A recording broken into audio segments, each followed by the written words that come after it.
পাওয়ার পাইলো টাকা, কোরআন শরীফ আরবি পড়তে পারে না, বুখারী শরীফ আরবি দিলে বুঝে না, পারে না। সে কেন আবু হানিফারে গালি দেয়, আল্লাহ ওয়ালারে গালি দেয়? একজনে আমার কানে কানে বলে, ইহুদির টাকা পকেটে ঢুকেছে। এরে ভাই, তুমি কেন গালি দিলা? আমি 5 কল্লি টুপি মাথায় দিলাম, অন্য টুপিওয়ালাকে হিংসাও করি না, গালিও দেই না, কারণ কোরআন শরীফ চোখে চোখে তাকায় দেখলাম গালি হারাম। আমি লম্বা জামা পরলাম, গোল জামা, কাউকে আমি হিংসাও করি না, ভিন্ন পোশাক দেখলে আমি মনের থেকেও কিছু বলি না। তুমি কেন আমাকে হিংসা করলা বলো? আমি কওমি মাদ্রাসায় লেখাপড়া করেছি, আজ পর্যন্ত আলিয়া মাদ্রাসা বলো, স্কুল বলো, কলেজ বলো, হিংসা করি না। তুমি কেন কওমিকে গালি দাও? আমরা বেশি চেতি না কেন? তোমার গালি আমাদের জন্য রহমত। তুমি যে যত বেশি গালি দাও ততই আমগো খেদমত বাড়ে। মাদ্রাসারে গালি দাও, মাদ্রাসা বাড়ে। তাবলীগ ওয়ালারে যত গালি দাও বাড়ে না কমে? তো তোমার গালিতে যদি আমার দিনের কাজ বাড়ে তো অসুবিধা কি? ঘুমায় থাকি, প্রয়োজনে গলা বাংলে চা খাও মা। আমি তুই কত বারো গালি দে, কপাল পরা শয়তান। ভাইরা আমার, আমরা নাভির নিচে হাত বাঁধি, তুমি বুকের উপরে হাত বাঁধো। আমি চ্যালেঞ্জ করে বলছি, ইন্টারনেট সার্চ দিয়ে দেখো, একটা বয়ানও তোমাদের গালি দেই নাই। তুমি বুকের উপরে হাত বাঁধো, আমার কোনো দ্বন্দ্ব নাই, হিংসা নাই, কোনো তর্ক নাই। তুমি হাত বাঁধো বুকে, না হয় মাথায় বাইদা খাড়ায় থাকো, আমার কোনো দ্বন্দ্ব নাই রে বাবা। আমার কথা হলো, আমরা যারা 40 বছর পর্যন্ত নাভির নিচে হাত বেঁধে নামাজ পড়তেছি, আমাদের মাঝে কেন প্যাঁচ লাগাইলা? কোন মানুষ খামাখা গলায় ফাঁসি দেয়? এই দুঃখ কই রাখি? কোন একটা গালি দেই না, তুই বুকে বাঁধ না, মাথায় বাঁধ না, মাজায় বাঁধ, আমার দরকার কি তোর লগে তর্ক করা? কিন্তু কথা হলো, আমগো মাঝে প্যাঁচ লাগাও কেন? তুমি জোরে জোরে আমিন বলে মসজিদ গরম করো, আমার কোনো দুঃখ নাই, কোনো আফসোস নাই। আমরা যারা আস্তে আমিন বলি, বলো আমগো মাঝে কেন ঝগড়া লাগাইলা? সাধারণ মানুষের কেন বিভ্রান্ত করলা? কি ব্যাপার? সাধারণ মানুষকে কেন বিপাকে ফালাইলা?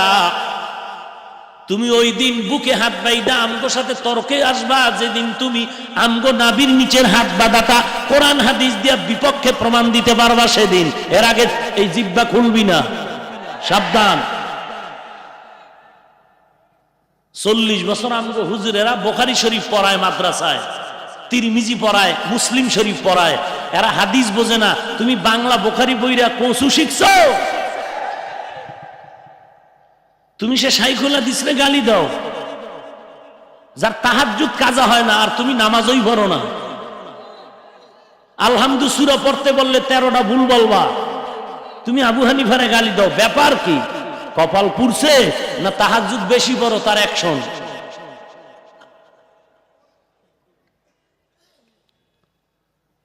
আল্লাহ আপনি কুদরতের হাতে হেদায়েত দান করুন।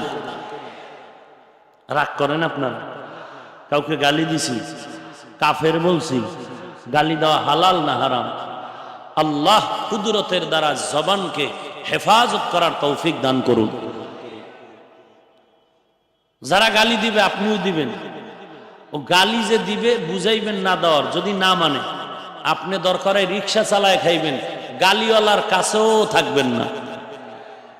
এই সবকটা নিতে পারবেন? আল্লাহ কবুল করেন।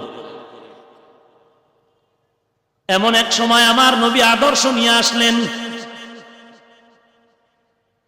যে সময় মক্কার মানুষ এত খারাপ, আমার নবী জমিনে পদার্পণ করার পরে এমন একটা আদর্শ হাদিয়া দিলেন, যে আদর্শ গ্রহণ করার কারণে 10 জন সাহাবা দুনিয়ায় জান্নাতের টিকিট পেয়েছে।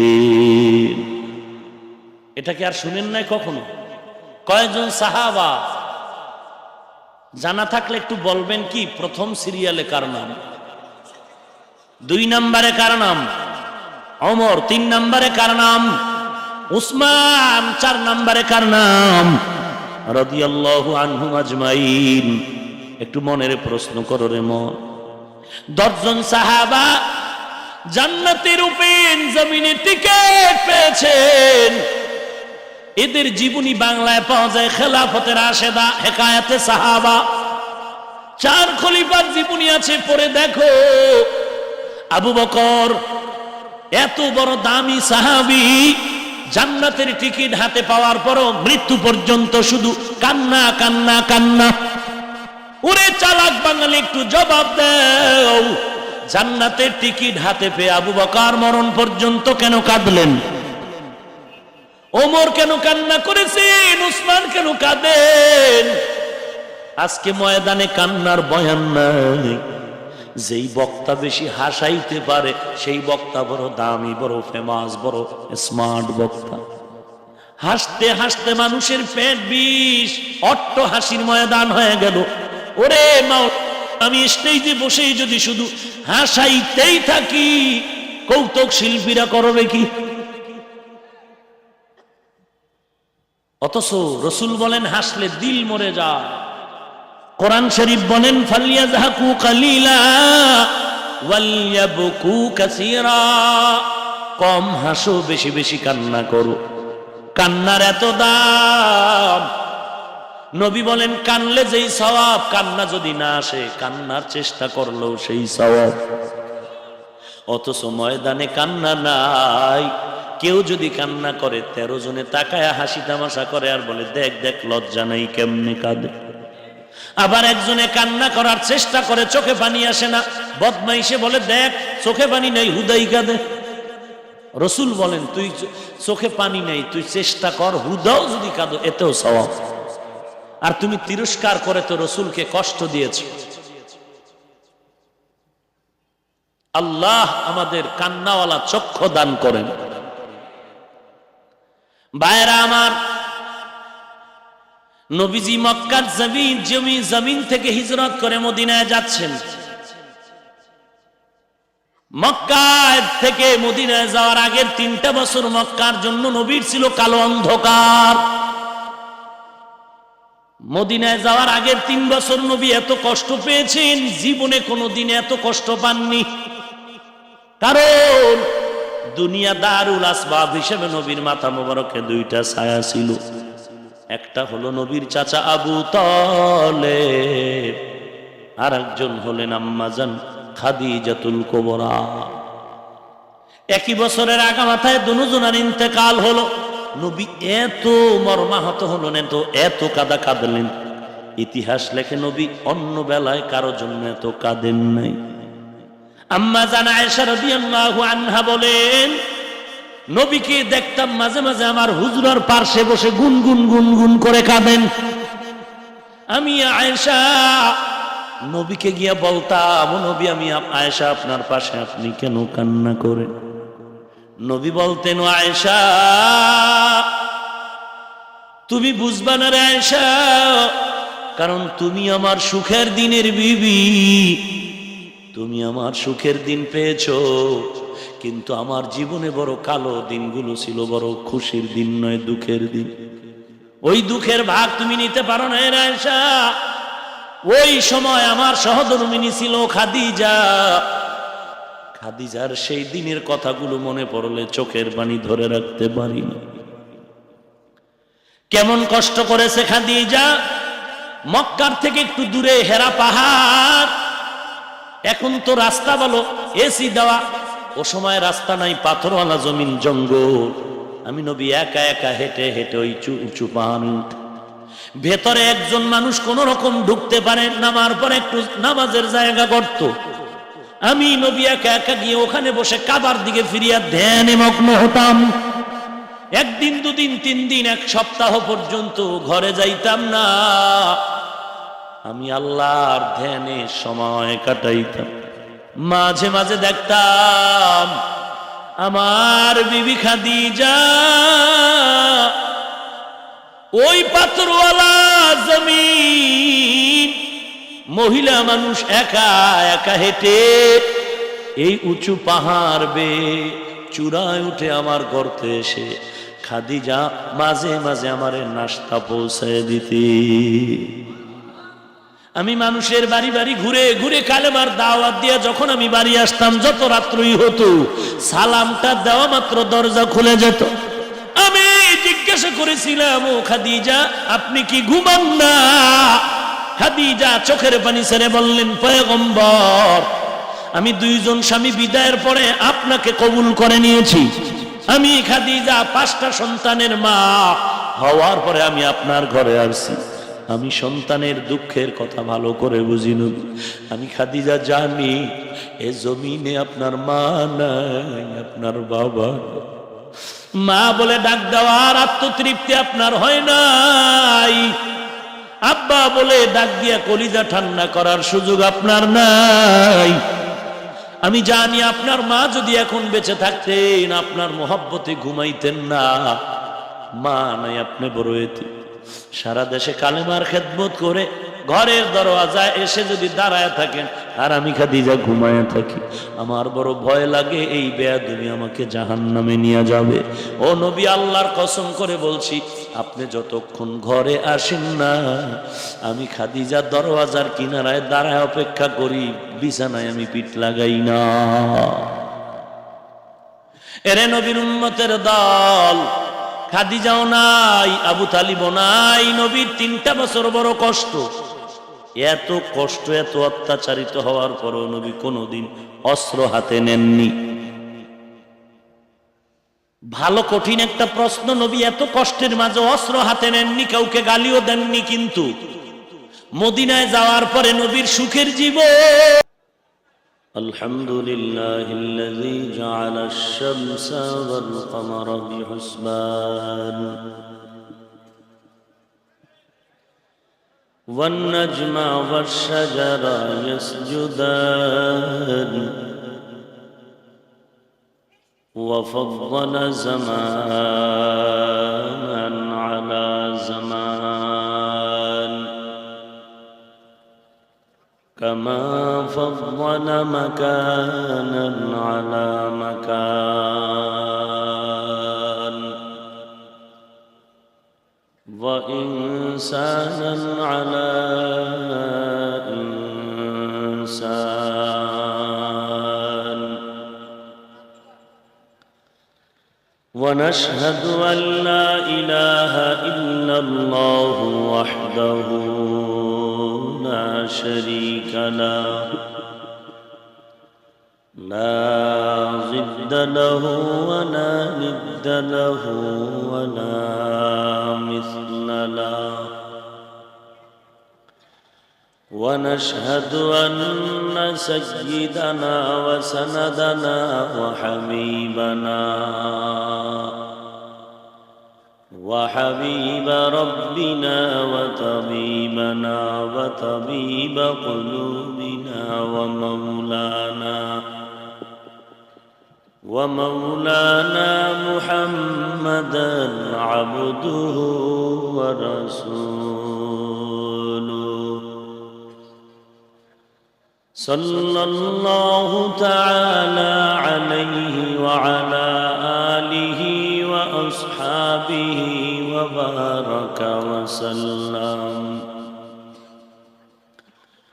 وبارك وسلم تسليما كثيرا كثيرا الذي أرسله الله تعالى بالحق بشيرا ونذيرا وداعيا إلى الله بإذنه وسراجا منيرا أما بعد فأعوذ بالله من الشيطان الرجيم بسم الله الرحمن الرحيم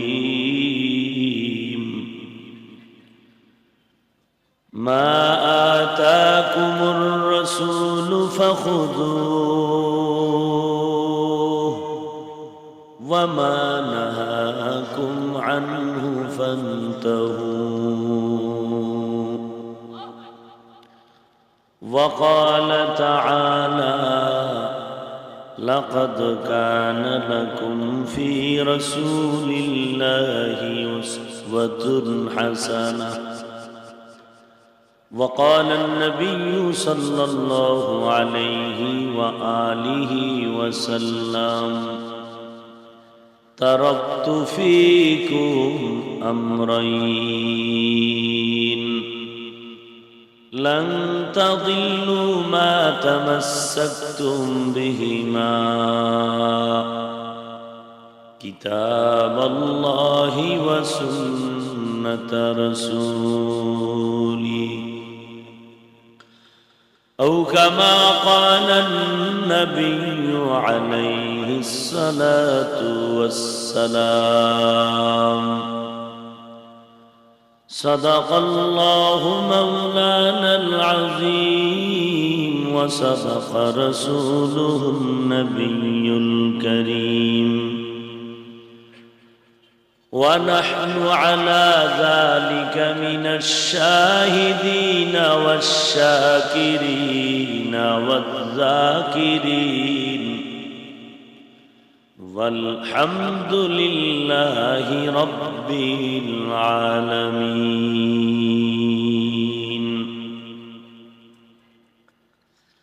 اللهم صل على روح محمد في الأرواح، وعلى جسد محمد في الأجساد،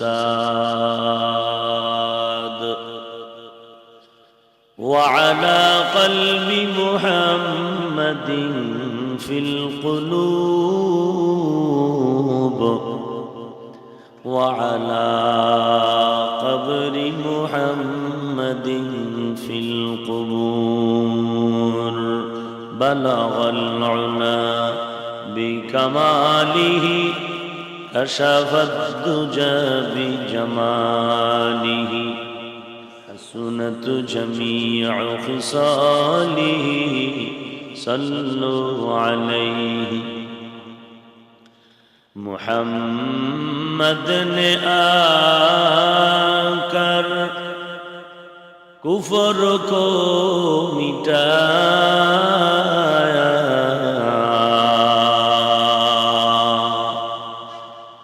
کفر کو مٹا کر صداقت بتایا. بلغ العلا بکمالہ، كشف الدجى بجماله، حسنت جميع خصاله، صلوا عليه. لا إله إلا الله، لا إله إلا الله، لا إله إلا الله، لا إله إلا الله، لا إله إلا الله، لا إله إلا الله، لا إله إلا الله، لا إله إلا الله، لا إله إلا الله، لا إله إلا الله.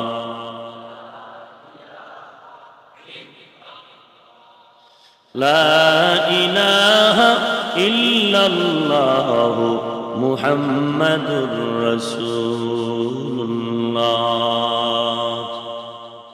بذكر شهر چه بینی در خروش است، ولی داند داری معنا که گوش است. نه بلبل برغلش تسبیح خانه است، که هر کار با تسبیحش زبان است. مومنا ذکر خدا بسیار گو، یاد او کن، یاد او کن، یاد او. لا إله إلا الله، لا إله إلا الله، لا إله إلا الله لا إله إلا الله لا إله إلا الله لا إله إلا الله لا إله إلا الله لا إله إلا الله لا إله إلا الله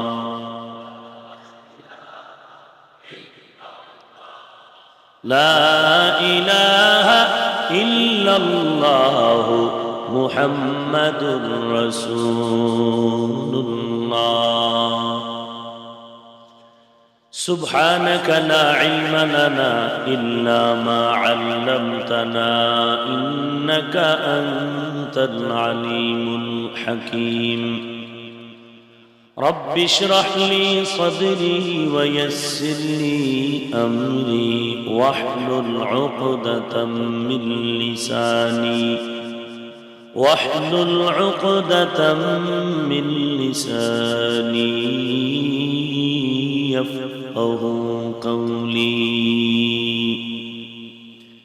تکبیر میں کلمہ میں نمازوں میں اذا میں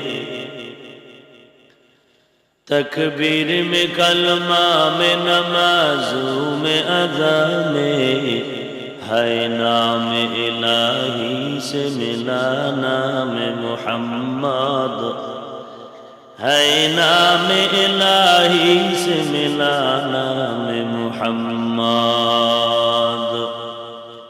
فرماتے ہیں آدم کو مجھے خلد و تری میں فرماتے آدم کو مجھے خلد و تری میں لکھا ہوا تو باپ ملا نام محمد لکھا ہوا تو باپ ملا نام محمد ہے میم میں محبوب یا مطلق کا اشارہ ہے میم میں محبوب یا مطلق کا اشارہ پھر کیوں نہ ہو محبوب خدا نام محمد پھر کیوں نہ ہو محبوب خدا نام محمد মাল্টিফ্যাবস লিমিটেডের উদ্যোগে আয়োজিত তৃতীয় বার্ষিক তাফসীরুল কোরআন মাহফিল আজ 16 নভেম্বর 2017 মহতী এই মাহফিলে উপস্থিত মুহতারাম সম্মানিত সভাপতি প্রধান অতিথি বিশেষ অতিথিবৃন্দ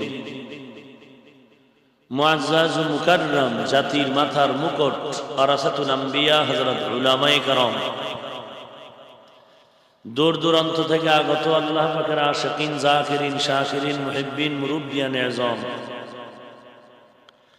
কলিজার টুকরা আমার সমবয়সী যুবক বন্ধুগণ স্নেহের ছোট ভাই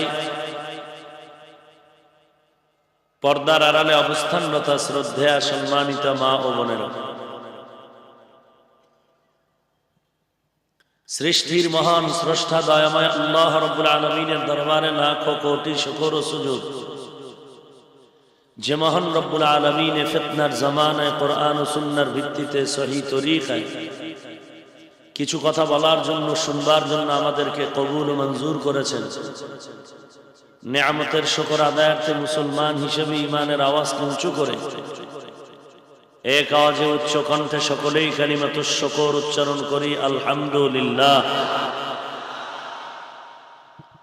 লক্ষ কোটি দরুদ ও সালাম সৈয়দুল মুরসালিন রাহমাতুল লিল আলামিন শফিউল মুযনিবিন খাতামুন নবিয়্যিন সৈয়দুস সাকালাইন ইমামুল মুরসালিন শফিয়ে আযম রসুল আকরম রহমত আলম নবিয়ুল আরব ওয়াল আজম হাবিব কিবরিয়া আশরাফুল আম্বিয়া সৈয়দুল আম্বিয়া, শফিয়ে মাহশর, সাকিয়ে কৌসর, आकाए नामदार, मदीना का ताजदार,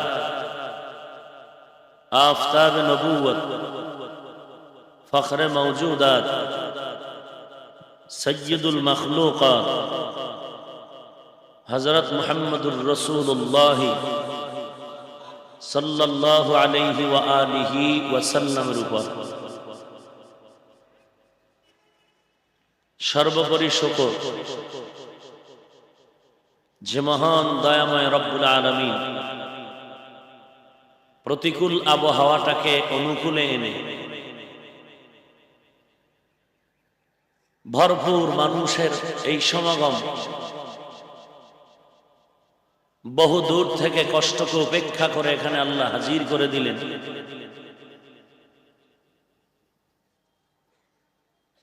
এর পেছনে যার যতটুকু সহযোগিতা, সময় দিয়ে হোক, অর্থ দিয়ে হোক, পরামর্শ দিয়ে হোক, জনপ্রতিনিধির দায়িত্ব থেকে হোক বা প্রশাসন থেকে হোক, প্রত্যেককেই আল্লাহ রাব্বুল আলামিন এই প্রোগ্রামের ওসিলায় দুনিয়ায় শান্তি ও পরকালে মুক্তির ব্যবস্থা করে দিন। কোরআনে হাকিমের ভেতর থেকে দুই টুকরো আয়াতের অংশ তিলাওয়াত করেছি। বিশ্ব নবী, শেষ নবী, মহানবী, শ্রেষ্ঠ নবী, জিন্দা নবী, হায়াতুন নবী সাল্লাল্লাহু আলাইহি ওয়া আলিহি ওয়া সাল্লামের অসংখ্য অগণিত অমীয় বাণী পবিত্র হাদিস শরীফের মধ্য থেকে এক হাদিস পড়েছি। তিলাওয়াতকৃত আয়াতে কারিমা ও হাদিসে পাকের আলোকে ইখলাস ও রুহানিয়াতের সমন্বয়, হেদায়েতের উদ্দেশ্যে আমলের নিয়তে কিছু কথা আমাকে বলার মতো, আপনাদেরকে শুনবার মতো হিম্মত, ধৈর্য, তৌফিক আল্লাহ পাক দান করুন, আমিন। মা আতাকুমুর রাসূলু ফাখুযুহু, ওই সমস্ত জিনিস যা রাসূল তোমাদের কাছে নিয়ে আসছেন তাকে আঁকড়িয়ে ধরো। ওয়ামা নাহাকুম আনহু ফান্তাহু, ওই সমস্ত জিনিস থেকে ফিরে যাও যার থেকে রাসূল ফিরার জন্য বলেছেন। ভিন্ন আয়াতে আল্লাহ রাব্বুল আলামিন বলেন, লাকাদ কানা লাকুম ফি রাসূলিল্লাহি উসওয়াতুন হাসানাহ, অবশ্যই মুহাম্মদ সাল্লাল্লাহু আলাইহি ওয়া আলিহি ওয়াসাল্লামের মধ্যে রয়েছে তোমাদের জন্য উত্তম আদর্শ। রাসূল আকরাম সাল্লাল্লাহু আলাইহি ওয়া আলিহি ওয়াসাল্লাম ইরশাদ করেন, তারাকতু ফীকুম আমরাইন, দুটো জিনিস তোমাদের মাঝে রেখে যাচ্ছি আমি পয়গম্বর। লান তাদিল্লু মা তামাসসাকতুম বিহিমা, কখনো তোমরা পথভ্রষ্ট হবে না যতক্ষণ ওই দুই জিনিসকে আঁকড়িয়ে ধরবে। কিতাব আল্লাহ ওয়া সুন্নাত রাসূলি, এক নাম্বার আল্লাহর কিতাব কুরআন, দুই নম্বরে রাসূলের সুন্নাত। এ হলো আয়াত ও হাদিসের সংক্ষিপ্ত তরজমা। আলোচনার বিষয়বস্তু হলো শানে রিসালাত, রাসূলুল্লাহ সাল্লাল্লাহু আলাইহি ওয়াসাল্লামের মান, মর্যাদা, মহত্ব, শান নিয়ে কিছু কথা। পৃথিবীর স্রষ্টা একজন আল্লাহ, মানুষ সৃষ্টি করেছেন আল্লাহ, জিন সৃষ্টি করেছেন আল্লাহ, ফেরেশতা তৈরি করেছেন কে? আল্লাহর নাম জিহ্বায় নিলে কোনো সমস্যা? এক কথায় সবকিছুর সৃষ্টিকর্তা কয়জন? কি নাম? আল্লাহ যে সৃষ্টি করলেন, সৃষ্টি করার ক্ষেত্রে কারো কোনো পরামর্শ নিয়েছেন? এরপরে আপনারা জানা থাকলে বলবেন, পৃথিবীতে সৃষ্টির মধ্যে শ্রেষ্ঠ কোন জাতি? নূরের তৈরি ফেরেশতা, আগুনের তৈরি জিন, কারা? মাটির তৈরি? সবাই একমত। এই সম্মান কে দিলেন? এই সম্মানটা দেওয়ার ক্ষেত্রে কারো পরামর্শ নিয়েছেন? রিজিক কে দিচ্ছেন? নাকি বান্দা দেয়? হ্যাঁ, সেদিনও কিতাবে দেখলাম যে গার্ডিয়ান, মেজবান, তুমি মেহমান দেখে কপাল ঘুচাও কেন? তোমার একটা দানাও মেহমান খায় না, মেহমান তার নিজের রিজিক খাচ্ছে। তুমি মেহমান দেখলে তুমি মন খারাপ করো না। মেহমান আসা এটা রহমত, এবং মেহমান কারো রিজিক খায় না, বরং তার নিজেরটাই কি ভক্ষণ করে। কথা বুঝলেন? যখন একা ছিলাম আয় রোজগার কম ছিল, 25 টাকা বেতন, শুধু জুমা ভরাই। কত? 25 টাকা। যখন বিবাহের সিঁড়িতে পা রাখলাম, আল্লাহ তাআলা কুদরতি সাহায্যের দ্বার খুলে দিলেন। আয় রোজগারের পথ বেড়ে গেল। এবার মসজিদে বেতন 2500, 3000, 5000। এবার স্বামী আর স্ত্রী এক রুম নিয়ে থাকলেও চলে। এক রুমের ভাড়া মাত্র 1500। এবার আল্লাহ দিলেন সন্তান, একজন সন্তান, একজন সন্তান। এখন আরেকজন পেট বেড়ে গেল না? আল্লাহ রিজিকের দরজা প্রশস্ত করে দিলেন। এখন বেতন 10,000। আমি আমার দিকে তাকান কেন? আপনাদের দিয়ে তাকায় এগুলি হিসাব করে। এখন বেতন 10,000, 2 ঈদে বোনাস অর্ধেক, রুম লাগবে 2টা, ভাড়া আসবে 3000। চলছে তো? কথা বলেন না কেন? সন্তান আরো বাড়তেছে, রিজিকের দরজাও বাড়তেছে। আগে শুধু ডিউটি করতাম আর ঘুমাইতাম, এখন ওভার ডিউটি করি। কি ডিউটি? ওভার ডিউটি করি। তাহলে এর থেকে আয় আরো বাড়তেছে। কথা বলেন না কেন? আর আমার ঘামের যত পয়সা আমার স্ত্রী ভোগ করে, আমার ছেলে, আমার মেয়ে, আমার মা, আমার বাপ, ওয়াল্লাহি আল্লাহর শপথ, সবগুলো আখিরাতে নেকের পাল্লায় দেখা যাবে। তো সন্তান বেড়ে গেলে খাবে কি আর থাকবে কই? এই ইহুদি স্লোগান মুমিনের অন্তরে কখনো আসতে পারে না। আপনি আশ্চর্য হবেন।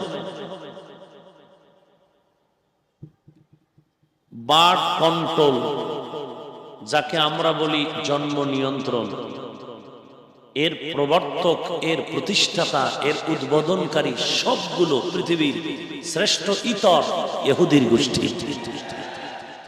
অথচ কোন ইহুদি কুত্তারা জন্ম নিয়ন্ত্রণের বড়ি খায় না।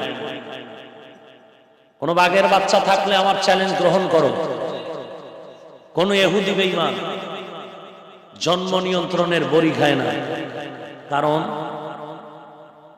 ডক্টর টমাস ম্যালথাস 150 বছর আগে একটা থিওরি দিল, অগ্রিম 100 বছর পরে জমিনে মানুষ বেড়ে যাবে। মানুষ বেড়ে গেলে সমস্যায় মানুষ পড়ে যাবে, খাবে কই, থাকবে কই? সেই স্লোগান দিল টমাস ম্যালথাস। অথচ পৃথিবীর কোন ইহুদি এই বড়ি গ্রহণ করে না কেন? ওদের টার্গেট হলো শুধু মুসলমান কমন, ইহুদি বারুদ। কিন্তু মুসলমান কি কম? 50 বছর আগের রেজাল্ট দেখেন, এখন তুলনামূলক বাংলাদেশে এই জন্ম নিয়ন্ত্রণের স্লোগান কম, কিন্তু জনসংখ্যা কমতেছে না বাড়তেছে?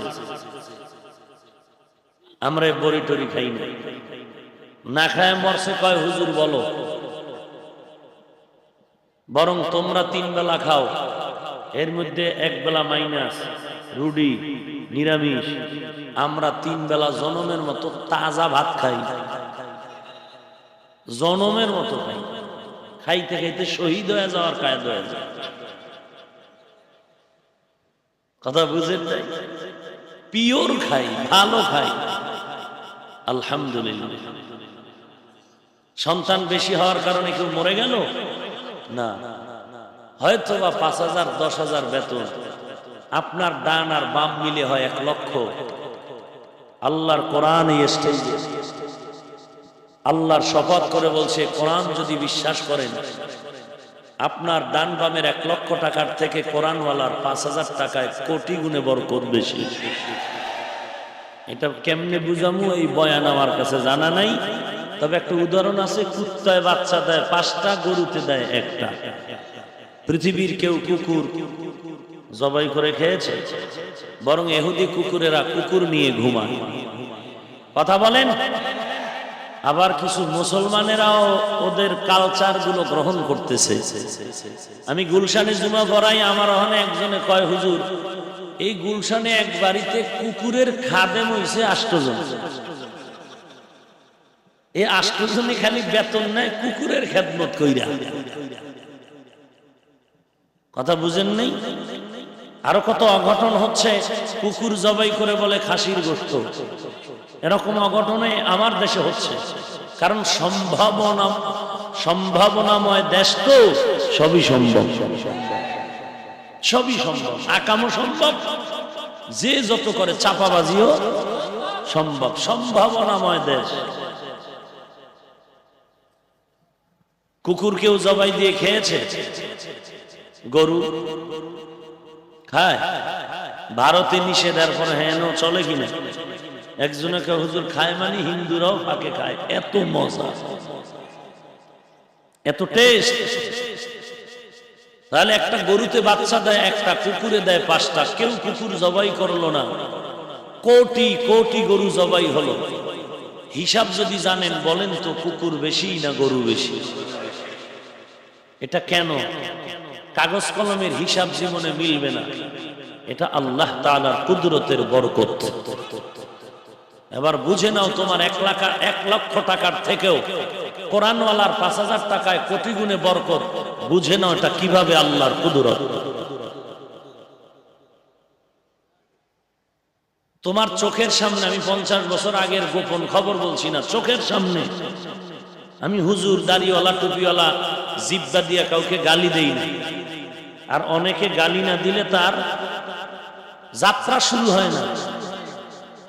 গত পরশুদিন রাজবাড়ী ফরিদপুরে বয়ানে গেলাম। এক সরকারি কর্মচারী আর ভালো একজন দায়িত্বশীল আমাকে বললেন, হুজুর আমাদের চাকরির ক্ষেত্রে যখন ঢুকলাম, ঢুকে একটা মূলনীতি পাইলাম যে কর্মচারীরে গালি দিলে এটা নাকি খুব দামি, প্রমোশন হয়ে যায়। বড় আজীব ব্যাপার, কর্মচারীরা গালি দিতে, ওই গালি তো আর আমি জানি যে হ্যাঁ তোর দেওয়া যায়। উনি আমাকে ওই গালিগুলো দিয়া শুনাইলেন বয়ানে যাওয়ার আগে, কি কি গালি দেওয়া হয়। বলে, হুজুর আমার আব্বা আমাকে এই চাকরি নিতে নিষেধ করছিলেন। কোনটা এটা কইলে আমার ভেজাল হয়েছে। আমি আব্বার কথাকে ডিনাই করে আসলাম আর বললাম, আব্বা আপনি যে খারাপ ধারণাটা আছে আমি তা পরিবর্তন করে আসব। বলে, এরকম এক সেমিনারে আমাদের সরকারি চাকরিজীবী কর্মচারীদেরকে ডাকা হলো, প্রশিক্ষণ দেওয়া হয়, গালি দিবি গালি দিবি। আমি একটু দাঁড়ায় স্যারকে বললাম, স্যার একটু সুযোগ দিবেন আমাকে কথা বলা। জিব্বার হিসাব দিতে হবে আল্লাহর কাছে। একটা মিথ্যা কথা যদি বলি, আর কেউ যদি ধারণা করেন যে আমি মিথ্যা বলি, আমার ওয়াজ আপনার জন্য শোনা হারাম। কেউ যদি মনে করেন ইমাম ভালো না, তার পিছনে নামাজ পড়া ঠিক নয়। নামাজও পড়বেন আবার বাসও দিবেন। ওই যে সম্ভাবনাময় দেশ, সবই সম্ভব। আল্লাহ তাআলা হেদায়েত দান করুন। বললেন যে স্যার একটা মানুষকে গালি দেওয়া কেন? হয়তো ভুল করেছে, কিন্তু যদি আপনি সুন্দর ব্যবহার দিয়ে লোকটাকে দিয়ে কাজ করাতে পারেন, সেখানে তো গালির প্রয়োজন হয় না। কারণ গালি পৃথিবীর কোন বেদিনরাও পছন্দ করে না। কিন্তু এই কালচারগুলো আমাদের মাঝে এটাকে পান্তা ভাতের মতো পুরা নিজেকে আপন করে নিয়েছে। অথচ কোরআন শরীফ বলে গালি হারাম, বুখারী শরীফ বলে গালি হারাম। একটা গালি দেওয়া কবিরা গুনাহ। আর তোমার একটা গালির কারণে যদি কারো চোখের পানি পড়ে, মাহফিলের ময়দান সাক্ষী, ওই চোখের পানি আল্লাহ না করুক তোমাকে জাহান্নামে নিয়ে যাবে। শুধু জাহান্নামেই না, এই চোখের পানি দুনিয়াতে তোমার জন্য কাল সাপ হয়ে যাবে, কাল সাপ হয়ে যাবে। অতএব যেই ভদ্রলোকেরা বলে গালি না দিলে হয় না, মিথ্যা না বললে হয় না, এই মানুষগুলোর জন্য প্রথমত হেদায়েতের দোয়া করি। আল্লাহ হেদায়েত দান করেন, আল্লাহ হেদায়েত দান করেন, আল্লাহ আপনি হেদায়েত দান করেন। শেষবারে বলছি, খোদা হেদায়েত যদি না থাকে আপনি চূড়ান্ত আসমানি গজব দিয়ে ওকে ধ্বংস করে দেন।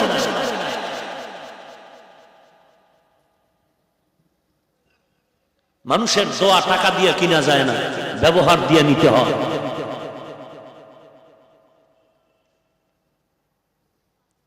আলহামদুলিল্লাহ, যেই মাল্টিফ্যাপসের উদ্যোগে আজ মাহফিল, কম বেশি বাংলাদেশের বিভিন্ন প্রোগ্রামে আমি এটার প্রশংসা করি, অনেক প্রশংসা করি যে এখানের মানুষ যারা মালিক, ঊর্ধ্বতন কর্মকর্তা যারা আছেন, সকলের ব্যবহার 5 ওয়াক্ত নামাজি। নামাজ না পড়লে তার বেতন নিতে খুব কষ্ট হয়ে যায়। আমি প্রশংসা করি সব জায়গায় এবং চ্যালেঞ্জ দেই। মানুষ আশ্চর্য হয়ে যায়, কোন কি? আমার কলিজার টুকরা ভাই স্টেজে বসে আছেন, আমি অনুরোধই রাখবো, এই যে প্রশংসাটা, এটা কিন্তু দোয়া। এই দোয়াটাকে আপনি টিকায় রাখবেন বলে আমি আশা করি। এই সুনামটা যেন দুনিয়াতে থাকে মানুষের মুখে মুখে। আর এটাই আপনার আব্বা বলেন, আম্মা বলেন, মুরব্বী যারা কবরবাসী হয়ে গেছেন, যারা এখনো আছেন, আপনাদের উপরে আল্লাহ তাআলা দুনিয়াতেও রহমতের ব্যবস্থা করে দিবেন, কবর জগত জান্নাতের ব্যবস্থা করে দিবেন।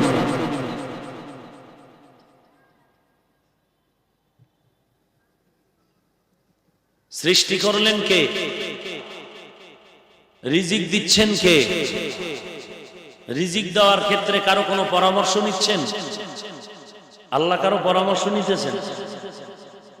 তাহলে আমরা কি জানলাম?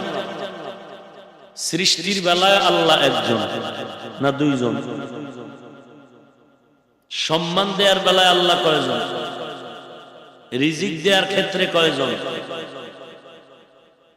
সবাই একমত? সৃষ্টির বেলায় আল্লাহ একজন, সম্মান দেওয়ার বেলায় আল্লাহ একজন, রিজিক দেওয়ার বেলায় আল্লাহ একজন।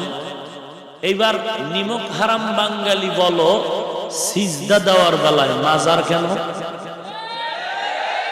ও নিমক হারাম বাঙালি বলো, সিজদা দেওয়ার বেলায় পীর কেন?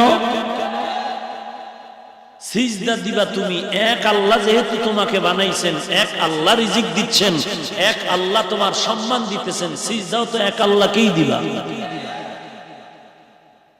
দ্বিতীয় কথা, মানুষ দামি না পাথর দামি?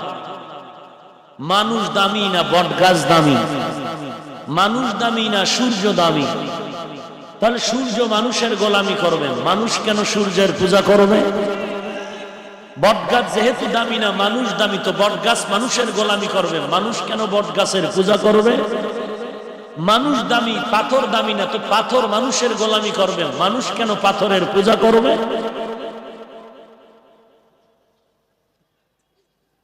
আল্লাহ তাআলা আমাদের হেদায়েত দান করুন। তাহলে আমরা জানলাম পৃথিবীতে মানুষ কি শ্রেষ্ঠ। শ্রেষ্ঠ কারা বলেন? ওয়ালাকাদ কাররামনা বনি আদম ওয়া হামালনাহুম ফিল বাররি ওয়াল বাহরি ওয়া রাযাকনাহুম মিনাত তাইয়্যিবাত ওয়া ফাদ্দালনা আলা কাসীরিন মিম্মান খালাকনা তফদীলা। देखो जाओ कुरआन में आए मोहतरम, মুস্তফা কি উম্মতে খায়রুল উম্মাম। মানব জাতি হলো সর্বশ্রেষ্ঠ জাতি। সন্দেহ আছে? আগুনের তৈরি ফিরিস্তা, আগুনের তৈরি জিন শ্রেষ্ঠ না মানুষ? এ ভাই, কথা বলবেন না, ভদ্র মানুষ চুপ থাকেন, এটা একটা ভালো জিনিস।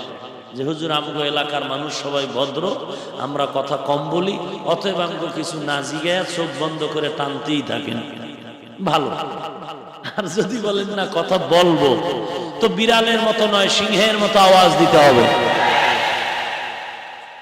কারণ আমরা এদেশের, শুধু এদেশের না, গোটা পৃথিবীর সৃষ্টিকর্তা আল্লাহর আপন গোলাম, কোন সন্দেহ?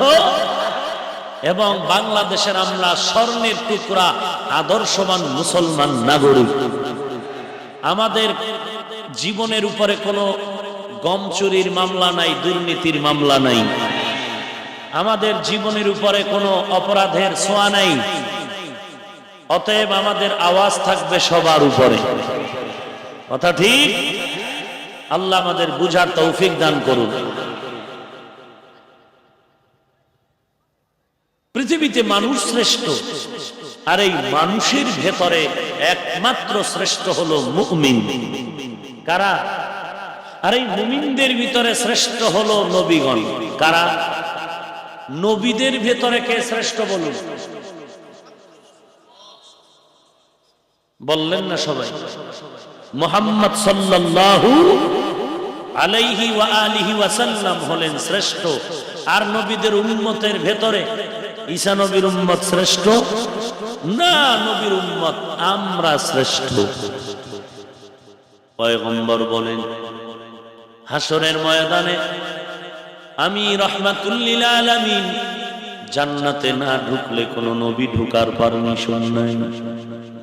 আমার উম্মত জান্নাতের ময়দানে যদি না যায়, অন্য কোন নবীর উম্মত জান্নাতে ঢুকার কোনো পারমিশন নাই। আল্লাহ তাআলা বলেন এমন এক নবী তোমাদের দিলাম, যিনি হলেন সৃষ্টির শ্রেষ্ঠ। কেমন নবী আমার? যার মতো দ্বিতীয় আর একজন কোন নবী নাই। আর একজন নবী আছে কাদিয়ানী। হ্যাঁ, কেমন এক নবী আল্লাহ আমাদেরকে দান করলেন, একটু চিন্তা করো রে বাঙালি মুসলমান। শুকর আদায় করলা না, সে নবীর চিনলা না। কেমন একজন নবী আল্লাহ আমাদের দান করেছেন, যে নবী হলেন রাহমাতুল লিল আলামিন। সারা দুনিয়ার মধ্যে খুঁজো দ্বিতীয় আর কোন রাহমাতুল লিল আলামিন আছেন? ওয়ামা আরসালনাকা ইল্লা রাহমাতাল লিল আলামিন। আমার নবী হলেন ইমামুল মুরসালিন। আছে আর একজন? আমার নবী হলেন খাতামুন নবিয়্যিন। আর একজন আছে নাকি? আমার নবী হলেন শফিউল মুজনিবিন। আর একজন আছে নাকি? কেমন এক নবী? একটু চিন্তা কর। মানুষ বিয়া কইরা ভালো একটা বউ পাইলে গর্ব করে। বউ পাইলাম হাজারে একটা, ভালো ছাত্র পেয়ে শিক্ষক গর্ব করে। ছাত্র পেয়েছি হাজারে একজন ছাত্র। এরে নবীর উম্মত, এমন একজন নবী আল্লাহ দান করেছেন, গর্ব ভরে বলা দরকার, গর্ব করা দরকার। রে বেঈমানেরা শুনে নে, আমরা এমন একজন নবী পাইলাম। তোরাও তো কত মানুষের গোলামি করতেছো, কত মানুষের পেছনে দৌড়াচ্ছ। পৃথিবীতে কত মানুষের আদর্শ দেখলাম। আব্রাহাম লিঙ্কনের আদর্শ, মাও সেতুনের আদর্শ, লেনিনের আদর্শ, কার্ল মার্ক্সের আদর্শ, প্লেটোর আদর্শ, অ্যারিস্টটলের আদর্শ। পৃথিবীতে কত ইজম দেখলাম, সোশ্যালিজম, কমিউনিজম, ক্যাপিটালিজম। এদিকে কত তন্ত্র দেখলাম, গণতন্ত্র, সমাজতন্ত্র, পুঁজিবাদ, সমাজবাদ। আমরা ফাইনাল রেজাল্ট দিয়ে দিলাম, পৃথিবীর সব ইজম আর তন্ত্র আর আদর্শগুলো সব হলো নাপাক। আমরা এমন একজন নবী পাইলাম যার আদর্শই হলো পাক। ইমামুল আউয়ালিনাল আখিরিন বহরে সাদকা রাহমাতাল লিল আলামিন সাইয়্যিদুল কাউনাইন খাতমুল মুরসালিন আখিরামুদ বুদ ফখরুল আউয়ালিন শুদ্ধ ওজুদাস রাহমাতাল লিল আলামিন মসজিদে ও শুধু হামারো এ জমিন। কেমন নবী আমার, এমন একজন নবী যার জীবনে একটা মিথ্যার আসর নাই। আছে? এই ছেলে ফ্লাগ বন্ধ কর। যে নবীর জীবনে কোনো মিথ্যার আওয়াজ নাই। কোন বাঘের বাচ্চা দাঁড়ায় বলো আর একজন মানুষ যার জীবনে মিথ্যা নাই আছে? পয়গম্বর ইব্রাহিম হাসরের ময়দানে কান্নায় বিভোর হয়ে যাবে, বড় ভয় লাগে। জীবনে দুইটা উল্টা পাল্টা কথা বলেছি, না জানি মিথ্যা হয়ে গেল। এক নাম্বার, আমাকে যখন আমার আব্বা মন্দিরে পূজা করার জন্য দাওয়াত দিচ্ছিলেন, আমার বাবার বাপদাদার ধর্মের ওই সনাতন ধর্মের হিন্দু ধর্মের উৎসবে দাওয়াত দিছিলেন, আমি সুস্থ ইব্রাহিম বলেছিলাম ইন্নী সাকিম, আমি অসুস্থ। আমার বড় ভয় লাগে এই উল্টা কথা বলার কারণে, না জানি আল্লাহ আমাকে আজ ধরে বসেন। আর একটা ভুল ব্যাখ্যা, ভুল অ্যান্সার দিয়েছিলাম।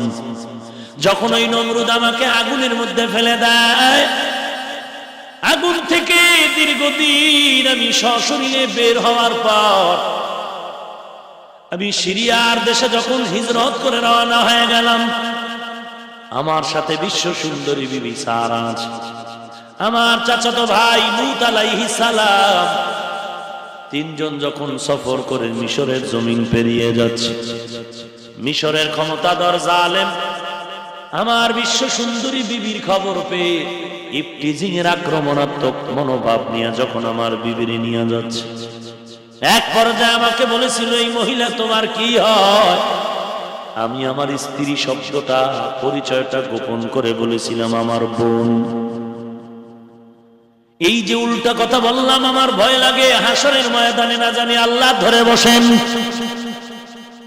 আর আমার নবী কেমন, যার জীবনে একটা মিথ্যার আসর নাই। আরবের বড় বড় কাফের যারা নবীরে মারার জন্য চতুর্দিক থেকে আকৃষ্ট করে ফেললো, বেষ্টনী করে ফেললো, সেই বেঈমানেরা বলল মুহাম্মদের মতো সত্যবাদী কেউ নেই। আমার নবীরে আল্লাহ এমন এক আদর্শ দান করেছে, যে নবীর আদর্শের মতো দুনিয়াতে আর পবিত্র আদর্শ কোথাও নাই। কেমন এক আদর্শ নিয়ে আমার নবী মক্কার জমিনে আবির্ভূত হলেন। নবীর প্রশংসা সারা রাত, সারা দিন, সারা জীবন বললেও কেমন নবী, কেমন নবী।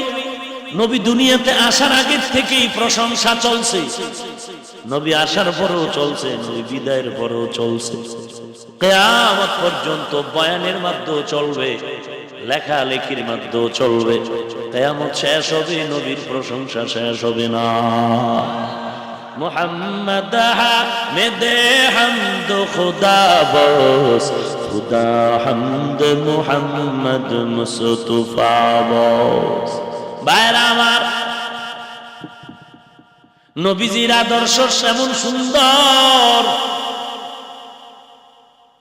নবীজি কত দামি।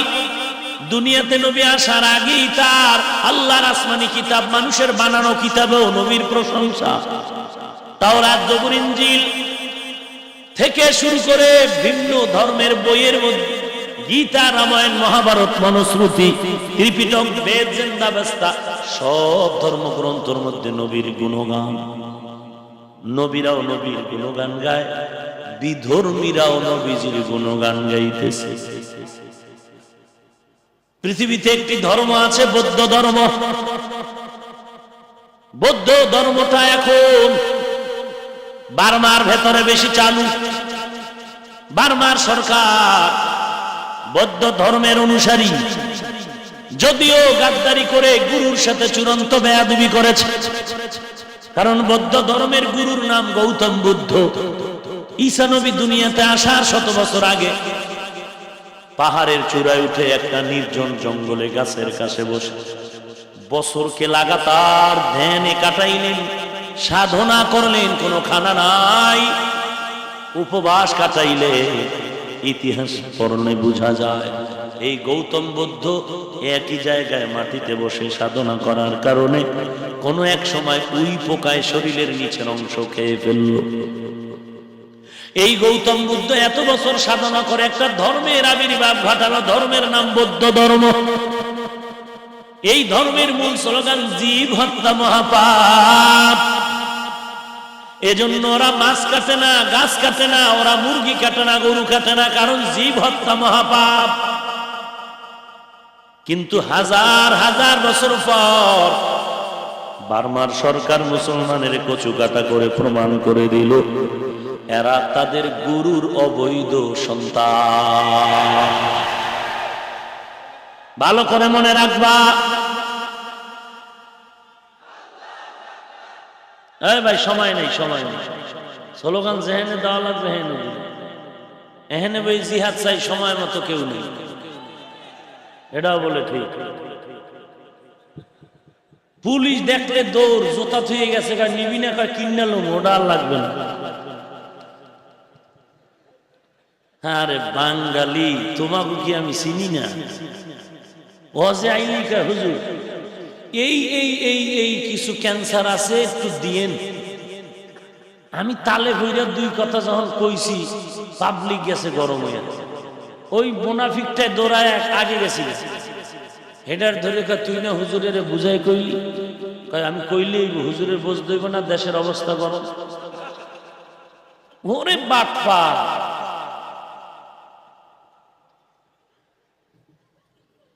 ভাইরা আমার, এই গৌতম বুদ্ধে ভালো করে মনে রাখবেন যে ছাত্র ওস্তাদকে মুরব্বী হিসাবে সম্মান করে না, সে ছাত্র বেয়াদব। যেই সন্তান মা বাবাকে সম্মান করে না, মুরব্বীর মসনদে রাখে না, সেই সন্তান বেয়াদব। আসতে বললেন কেন? যেই মুক্তাদিরা ইমামের পেছনে নামাজ পড়ে ইমামের সম্মানের সাথে কথা বলে না, তারা বেয়াদব। যেই ভক্তরা গুরুরে সম্মানের সাথে মুরব্বী মানে না, সে ভক্তগুলো বেয়াদব। যেই উম্মতেরা নবীরে সম্মান করে মুরব্বী মানে না, সে উম্মতেরা বেয়াদব। আরে নবীর উম্মতের দল। এই গৌতম বুদ্ধ যখন মরে যাবে, মৃত্যু সজ্জায় যখন শায়িত, লক্ষ লক্ষ ভক্তরা দাঁড়িয়ে আছে, ডাক দিয়া বলেন, বুদ্ধদেব আপনি এখন চলে যাবেন, অন্তিম সময়, আপনার পরে আমরা কার অনুসরণ করব, একটু সুসংবাদ দিবেন কি? গৌতম বুদ্ধ বলে, আমার কথা বলতে বড় কষ্ট হয়, ঠোঁট দুটো থরথর করে কাঁপতেছে, সংক্ষেপ পরিচয় নাও। আমি বুদ্ধের বিদায়ের পরে পৃথিবীতে এমন একজন বুদ্ধের আবির্ভাব হবে, তিনি আমার মতো বুদ্ধ না, তিনি হবেন মৈত্রেয় বুদ্ধ। মৈত্রেয় শব্দ সাংস্কৃতিক শব্দ, যার অর্থ শান্তি। লক্ষ লক্ষ ভক্তরা দাঁড়ায় বলেন, বুদ্ধদেব এতটুকু সংক্ষেপ পরিচয় আমাদের জন্য যথেষ্ট নয়, বিস্তারিত পরিচয় দেয়। গৌতম বুদ্ধ ডেকে বলে, রে ভক্তরা শুনো, আমার কথা বলতে বড় কষ্ট হয়, তারপরেও তোমাদেরকে আমি পরিচয় দিয়ে যাই। আমার বিদায়ের পরে এমন একজন বুদ্ধের আবির্ভাব হবে, তিনি আমার মতো বুদ্ধ নয়, তিনি এমন শান্তির বুদ্ধ হবে। পরিচয় নাও, তার বাবার নাম হবে আব্দুল্লাহ, তার মায়ের নাম আমেনা, তার নাম হবে মুহাম্মদ। কেমন একজন নবী পাইলি রে বাঙালি, বুঝলি না? আজ ওই নবীর বৃদ্ধাঙ্গুলি দেখাইতেছো, আর বলো আমরা নবীর আশেক, আমরা নবীর আশেক বড় সুন্নি। স্টেজের ভেতরে 1 গ্রাম আতর রেখে দেওয়ার পরে বলতে হবে এখানে আতর, নাকি মানুষ ঘেরা হবে? কথা কন না কেন? আতরের ঘেরানে আমার মাইকিং করা লাগবে না, ব্যানার টানানো লাগবে না, ঘেরানেই মানুষ বলবে, দূরের থেকে ইতরও বলবে এখানে আতর। কথা বলেন না কেন? আমি নবীর আশেক নাকি আমি নবীর দুশ্মন? আমার মাইক মাইকিং করা লাগবে না, ব্যানার টানানো লাগবে না। আমার মাথার দিয়ে তাকাইলে মানুষ মনে করবে আমার মাথার টুপি আমার বাবার না, পয়গম্বরের আদর্শের টুপি। আমার গালের দাড়ি আমার আব্বার না, এটা পয়গম্বরের আদর্শের দাড়ি। আমার বডির মধ্যে পোশাক, এটা মানুষের বানানো না, এটা পয়গম্বরের আদর্শের পোশাক।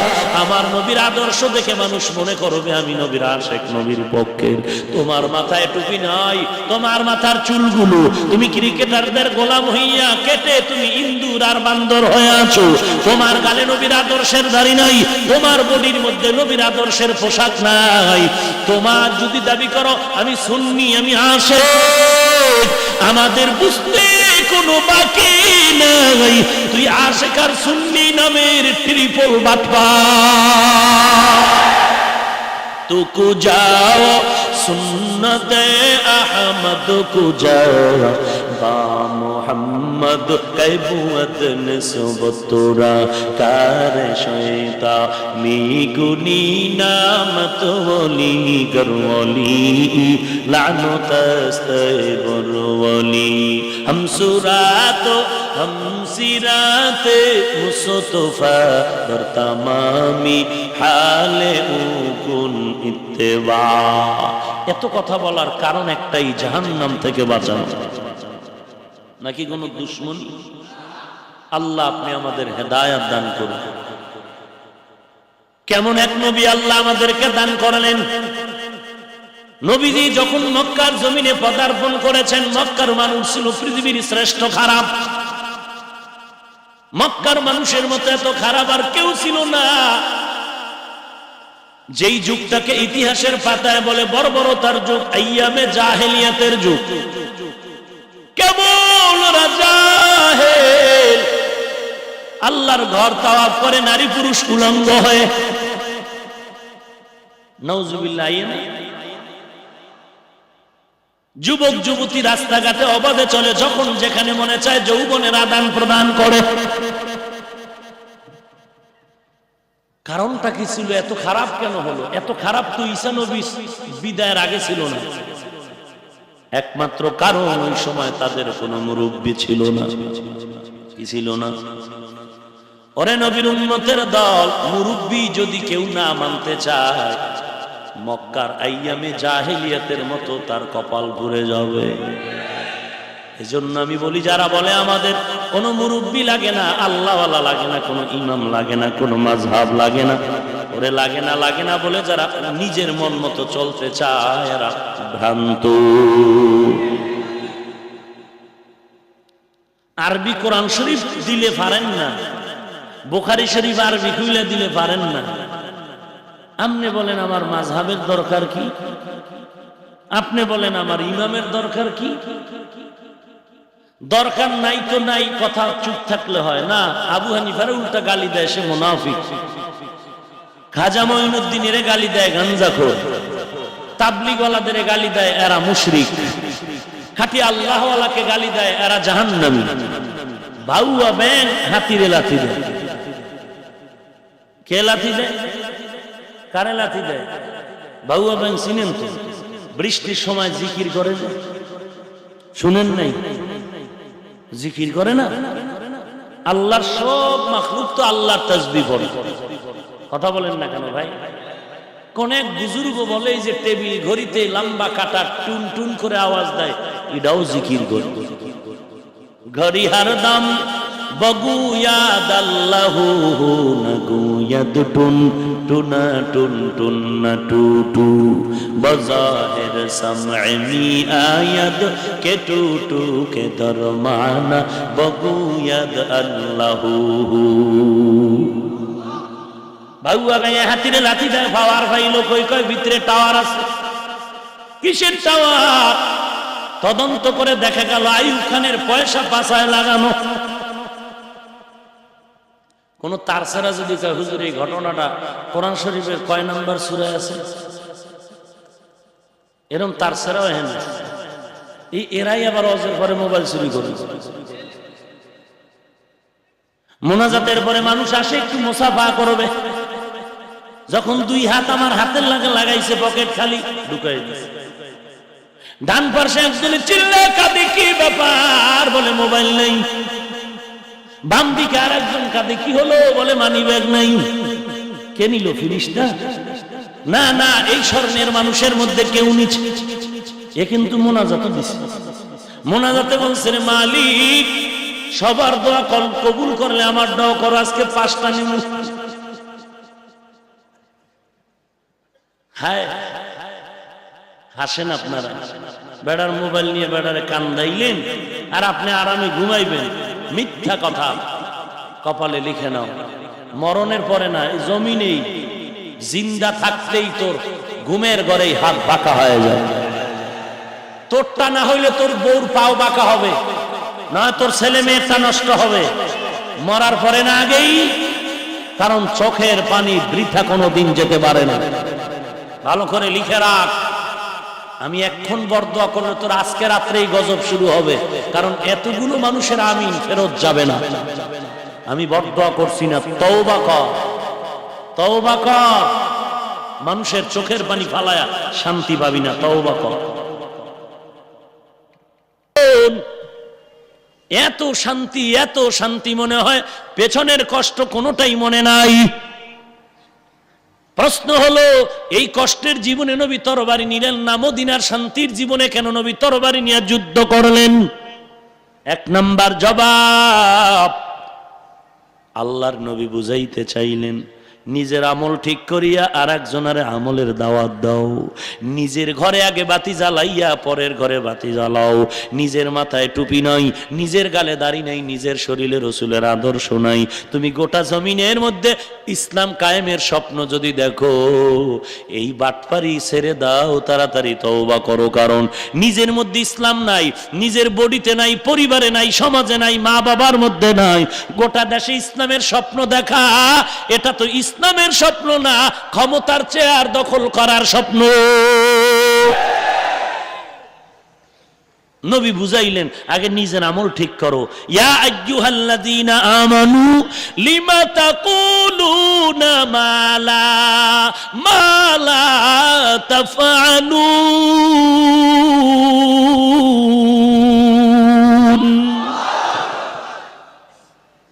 2 নাম্বার জবাব, বেঈমানেরা বলে ইসলাম সন্ত্রাস লালন পালন করে, ইসলামের মাদ্রাসাগুলোতে জঙ্গি তৈরি হয়। কোন বাঘের বাচ্চা দাঁড়ায় বলো, 40 বছর 45 বছরের ইতিহাসে বাংলাদেশে একটা মাদ্রাসার নাম বলো যে ছাত্ররা অস্ত্র নিয়ে মারপিট করে রক্তের বন্যায় অনির্দিষ্টকালের জন্য মাদ্রাসা বন্ধ আছে? কোন প্রমাণ? স্কুল বন্ধ হয়েছে, কলেজ হয়েছে, হয় নাই? কিন্তু আজও পর্যন্ত আমরা বলি নাই ওখানে কি হয়, কারণ আমরা সংঘাত চাই না, আমরা চাই শুধুমাত্র আল্লাহর দেওয়া হেদায়াত। ভাইরা আমার, ইসলাম সন্ত্রাসী ধর্ম না, সন্ত্রাস লালন করে না। নবী মক্কার 3 বছর কষ্টে অস্ত্র না নিয়ে তাই প্রমাণ করলেন আর বুঝাইলেন ইসলাম সন্ত্রাসী ধর্ম না, বরং জমিনের সন্ত্রাসী আগুন নিভানোর জন্য কোরআন শরীফের আয়াতের আইন হলো রসুলের মাধ্যমে জিহাদ। জিহাদ মানি বোমাবাজি না, সাবধান। জিহাদ মানি ঘরবাড়ি আগুন দিয়া পোড়ায় দেওয়া না, জিহাদ মানি গোপনে মানুষের জবাই করা না, সাবধান। পণ্ডিতি করিও না। কোরআন শরীফে জিহাদের বয়ান নাই? এই যারা এখানে সাধারণ ইংরেজি পড়ুয়া, বাংলায় কোরআনের তর্জমা আছে না? একটু আল্লাহর হস্তে বলেন, যদি ভুল বলি আপনি হাত উঁচু করে এখানে আসেন। আমি ভুল বললে ধরায় দেন, আমি সবার সামনে তওবা করি। কোরআন শরীফে জিহাদের আয়াত নাই? কথা বলেন না কেন? আপনি কি কোরআন শরীফ বাদ দিয়ে দিবেন? পারলে দেন, তো আমাকে হুজুর গো লাফালাফি বন্ধ হয়ে যাবে। এই না একটা আসল কথা, কোরআন বন্ধ করেন। হুজুর গো কিলে লিখি হইব, আমার ছেলে তো আবার হয়ে যাইতেছে। কোরআন বন্ধ করেন, হুজুর গো সব লাফালাফি বন্ধ হবে। তবে বন্ধ করার আগে একটু চিন্তা করে হাত বাড়াবেন, পারবেন কিনা। পারবেন কিনা, না হয় হাতটা তো বাঁকাও হয়ে যেতে পারে। আপনার থেকে কত টপ লেভেলের মাস্তানেরা চেষ্টা কম করে নাই।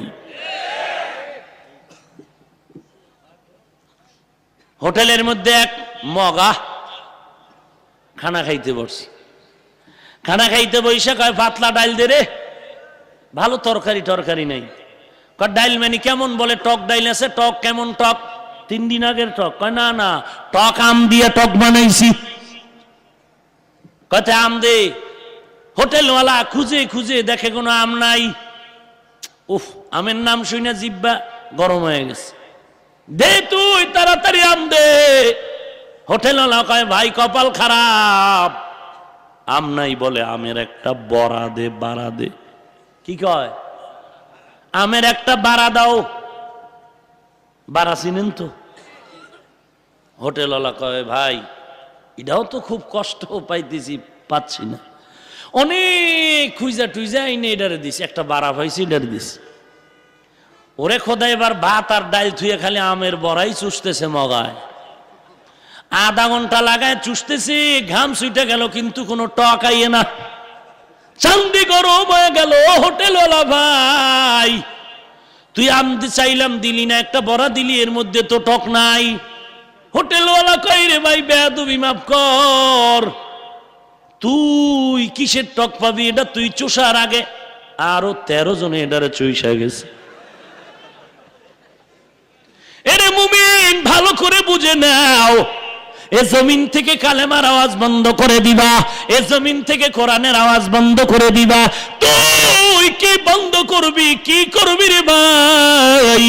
ভালো করে তাকায় দেখ, তুই মাস্তানি করার আগে আরো বহু বেঈমানেরা মাস্তানি করে গেছে, কেউ টিকতে পারে না। আমরা আশা করি কোরআনের সামনে তুমিও টিকতে পারবা না। ঠিক কি বলো?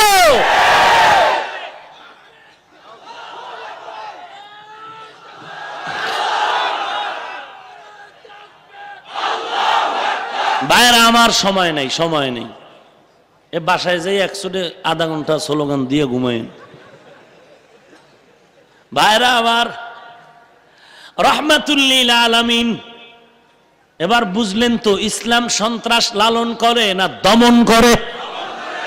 আল্লাহ আপনি বুঝার তৌফিক দান করেন। জিহাদ মানে কি বোমাবাজি? জিহাদ মানে কি আগুন দেওয়া?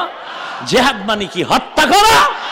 এ সমস্ত ধোঁকাবাজ, অপব্যাখ্যাকারী, ইসলামের লেবাসওয়ালা ধান্দাবাজ থেকে সাবধান। ওই মুনাফিকেরা স্লোগান শিখিয়ে দিছে, কি বলে শুনো, কে বলে দেখার দরকার নাই। ইসলামের বেলায় এই স্লোগান হারাম। ইসলামের বেলায় মূল স্লোগান হলো কে বলে তাকে আগে যাচাই করো, তারপরে তার বয়ান শুনো। আগে যাচাই করো, বক্তা যদি ভালো হয় তার বক্তব্য ভালো হবে, ওয়াইজিন যদি ভালো হয় তার ওয়াজ ভালো হবে, লেকচারার যদি ভালো হয় তার লেকচার ভালো হবে। আগে যাচাই করো লেকচারারের সুন্নতের আমল আসেনি, লেকচারারের চোখে পানি আসেনি, লেকচারারের ভেতরে আমল আসেনি, লেকচারারের মধ্যে অহংকার মুক্ত জিন্দেগি আসেনি। যদি অল্প বয়ান করে আমলওয়ালার অল্প বয়ানে লাভ হবে। আর যদি দেখো লেকচারারের মধ্যে সুন্নতের খবর নাই, টাই লাগায় বড় পণ্ডিত সেজে আছে, ও আকাশচুম্বী বয়ানও যদি দেয়, সমাজে প্যাচ লাগবে, সমাধান আসবে না।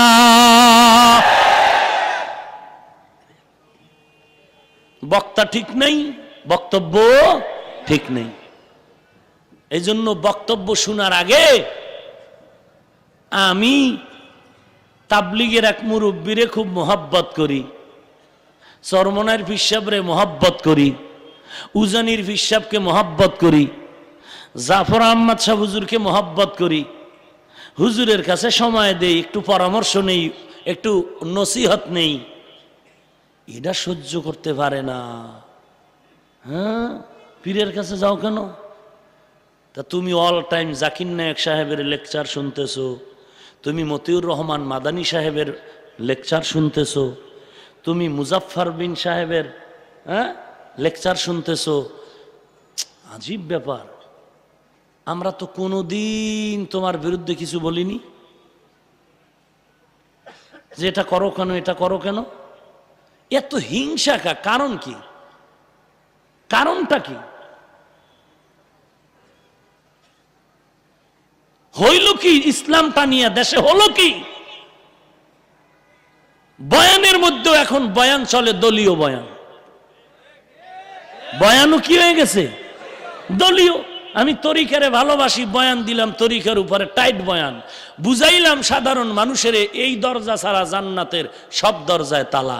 জিহাদরে বেশি ভালোবাসি, বয়ান দিলাম জিহাদের উপরে টাইট করে, পাবলিকের বুঝাইলাম জিহাদ ছাড়া জান্নাতের সব দরজায় তালা। বয়ান এরকম হয়ে গেল কেন? এখানে তো প্রত্যেক বক্তার চিন্তা করতে হবে, এখানে সব আমার মুরিদ, হ্যাঁ, সব আমার ভক্ত না, এখানে আমার পক্ষের বিপক্ষের বিভিন্ন দল সমর্থনকারীরা পীরের ভক্তরা আছে। অতএব এখানে কেউ আমার দল হিসেবে আসেনি, তরিকার ব্যানারে আসেনি, সবাই আসছে কোরআনের মহব্বতে। অতএব আমার বয়ানটা এমন হতে হবে মানুষ যেন অন্তরে ঢুকায়, ইসলামের জন্য জান্নাত পাওয়ার আশায় প্রয়োজনে তাহাজ্জুদ পড়তে হবে, প্রয়োজনে রাত্রে কাঁদতে হবে, প্রয়োজনে আল্লাহওয়ালার কাছে গিয়ে নিজের অন্তর পরিশুদ্ধ করতে হবে, প্রয়োজনে তাবলিগে গিয়ে সময় দিতে হবে, প্রয়োজনে বেঈমানের বিরুদ্ধে রাস্তায় নেমে আল্লাহওয়ালার পরামর্শ নিয়ে লাঠির স্লোগান দিতে হবে। ইসলামটা একটা পাট পাট হয়ে গেল কেন? ও বক্তা সাহেব, তোমার বয়ান দলীয় হলো কেন? আল্লাহ হেদায়েত দান করুন। রাগ করেন আপনারা? রাহমাতুল লিল আলামিন একটা যুদ্ধ করেছেন, বহু যুদ্ধের একটা যুদ্ধ, গর্ত খননের খন্দকের যুদ্ধ, গজওয়ায়ে আহজাব। নবী নিজেই সেখানে হাজির হয়ে পাথরওয়ালা জমিন গর্ত খনন করা শুরু করলেন। রাহমাতুল লিল আলামিন বললেন, ও সাহাবায়ে কেরাম আপনারাও গর্ত খনন করেন। সাহাবায়ে কেরামও কাজ শুরু করলেন। ওখানে ছিল কিছু মুনাফিক, এরা চিন্তায় পড়ে গেল, রোদের তাপ, পাথরওয়ালা জমিন খনন করা কষ্ট, পারুম না। ডাইরেক্ট নবীরে বললে, নবী কষ্ট পাবে, কি করা যায়? মিথ্যা অজুহাত দিয়া ভাগিয়া যাই। এক মুনাফিক গিয়া কয়, পয়গম্বর আমার বাড়ি পাহারা দেওয়ার কেউ নাই, আমারে ছুটি দেন, আমি বাড়ি যাব। আর এক মুনাফিক বলে, বাড়িতে অসুস্থ রুগী দেখার জন্য যাওয়া লাগবে। নরম দিলওয়ালা নবী ছুটি দিবেন ঠিক এমন সময় জিবরাইল আমিন এসে হাজির হয়ে গেলেন।